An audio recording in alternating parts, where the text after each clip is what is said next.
Saudara Menteri Investasi Bahlil Lahadalia mengatakan tidak perlu ada tim transisi ke pemerintahan baru karena program Prabowo Gibran dan juga program pemerintahan Joko Widodo saat ini sudah sejalan. Hal ini disampaikan oleh Bahlil Lahadalia menjawab soal tim transisi Prabowo Gibran menyambut pemerintahan baru. Menurut Bahlil, tim transisi dibentuk jika pemerintahan terdahulu tidak sinkron dengan pemerintahan terpilih. Sedangkan saat ini pemerintahan Prabowo Gibran jika terpilih bersifat melanjutkan program yang sudah ada di pemerintahan saat ini. Justru menurut Bahlil, tim yang dibentuk adalah tim pemantapan untuk melanjutkan program yang sudah bagus dan memperbaiki yang belum bagus. Kalau tim transisi itu kan kalau pemerintahan terdahulu tidak sinkron dengan pemerintahan yang terpilih. Tapi kalau pemerintahan yang sekarang itu judulnya berkelanjutan, apanya mau ditransisi? Jadi yang ada itulah tim pemantapan untuk melanjutkan yang sudah bagus, tapi yang belum bagus kita lakukan perbaikan. Dalam rangka melengkapi apa menjadi visi misi dan program dari Pak Prabowo sama Mas Gibran. Tapi kan orang-orangnya berbeda Pak. Maksudnya kalau langsung itu orang-orangnya berarti sama. Orangnya Pak Prabowo juga timnya juga ada di kabinet. Ngapain? Terkait dengan hal ini, saudara, kita bahas bersama dengan pengamat politik Adi Prayitno yang telah bergabung bersama kami di Kompas Malam. Selamat malam, Mas Adi. Selamat malam, ya Sir. Ini menarik nih untuk kita bahas nih terkait dengan program Prabowo Gibran ini. Meskipun ini kan ternyata masih unggul secara hitung cepat KPU. Belum juga ada keputusan resmi dari KPU, belum juga pelantikan. Tapi ini di rapat kabinet ini sudah ada pembahasan soal program presiden terpilih Prabowo Gibran, khususnya soal makan siang gratis nih. Apa yang Anda lihat dari sini?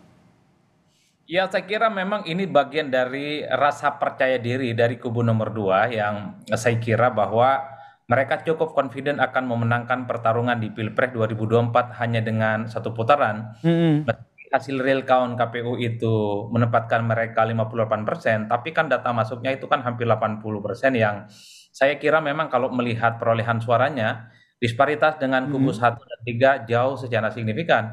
Perolehan Prabowo Gibran dibandingkan dengan Anies kan selisihnya di kisaran angka 30-35%. Dibandingkan dengan kubu Ganjar Mahfud saya kira hampir 40%. Ini sepertinya yang menurut saya menebalkan satu keyakinan bahwa kubu Prabowo Subianto hakul yakin 100%. Sekalipun real count belum 100% mereka akan memenangkan pertarungan. Nah yang kedua menurut saya adalah bicara tentang program Prabowo dan Gibran tentu tidak parsial. Bukan hanya makan gratis, bukan hanya soal susu gratis. Saya kira banyak program-program lain yang saya kira perlu sinkronisasi. Ketimbang ribut bicara tentang tim sinkronisasi, tim pemantapan, tim peralihan, dan seterusnya, bagi saya harus ada program prioritas ya. Dari sekian begitu banyak janji-janji politik yang sudah disampaikan Prabowo Gibran dalam proses kampanye pemilu di 2024 yang lalu, apa yang paling mantap? Satu adalah akses terhadap dunia pekerjaan.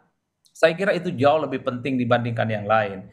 Karena makan gratis dan susu gratis ini kan programnya long terms. Tidak sehari 2 hari yang saya kira proses penganggarannya juga akan pelik dan cukup lama. Karena ini kan membutuhkan dana yang tidak sedikit. Nah itu dia, programnya cukup pelik dan cukup lama, membutuhkan anggaran yang tidak sedikit gitu. Sehingga apakah menurut Anda biar nanti pelaksanaannya itu bisa tepat guna, tepat sasaran sebelum dilantik pada Oktober nanti, ini pembahasannya sudah mulai dilakukan oleh pemerintahan Joko Widodo?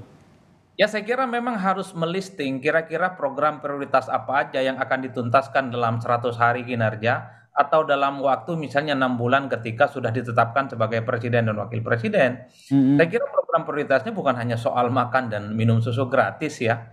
Misalnya tentang akses terhadap dunia pekerjaan itu kan selama ini yang dikeluhkan oleh rakyat. Yang paling penting juga adalah bagaimana menstabilkan harga-harga. Sampai hari ini kan harga fluktuatif. Rakyat misalnya hari ini mengeluhkan soal harga beras yang mahal ya. Kemudian banyak masyarakat yang gagal panen. Saya kira itu adalah program prioritas yang selalu berulang. Yang menjadi persoalan-persoalan yang dihadapi oleh rakyat yang saya kira tidak bisa disepelekan, Mas. Oleh karena itu, daftar begitu banyak persoalan kebangsaan kita itu harus ditargetkan menjadi prioritas yang mestinya dibahas oleh kubu nomor 2, yaitu Pak Prabowo Subianto dan Gibran Rakabuming Raka. Bahwa Indonesia itu bukan hanya butuh makan, bukan hanya butuh minum susu, Orang bisa berhenti butuh makan, bisa butuh susu, stop disuplai oleh negara. Kalau akses terhadap pendidikan itu, sama kesehatan itu, termasuk pekerjaan itu bisa dijamin. Jadi menurut Oleh Anda untuk 100 hari ke depan jika nanti terpilih ya ini harus kita garis bawahi bersama karena memang belum ada keputusan dari KPU begitu. Jika nanti terpilih Prabowo Gibran ini program prioritas untuk 100 hari lah biasanya kan begitu ya kalau presiden dan juga wapres yang baru nih makan siang gratis nih masuk dalam program prioritas atau menurut Anda ada yang lebih prioritas dari hal ini?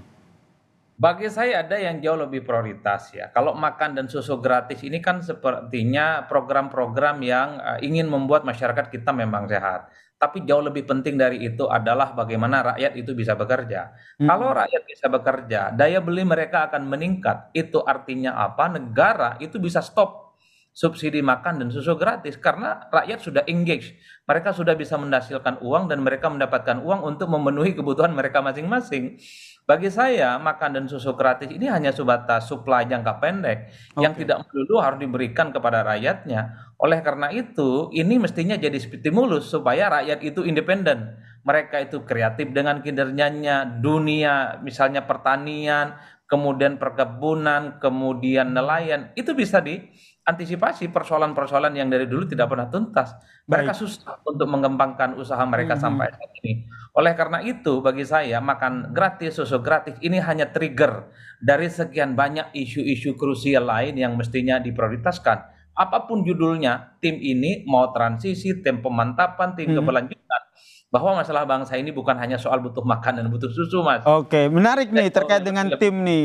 Tadi kata Anda mau tim transisi, tim pemantapan atau tim apalah namanya. Tapi dari hemat Anda, ini akan ada peralihan begitu pastinya ada dari pemerintahan sekarang dan juga pemerintahan yang terpilih. Apa yang menjadi hal baik ataupun benang merahnya?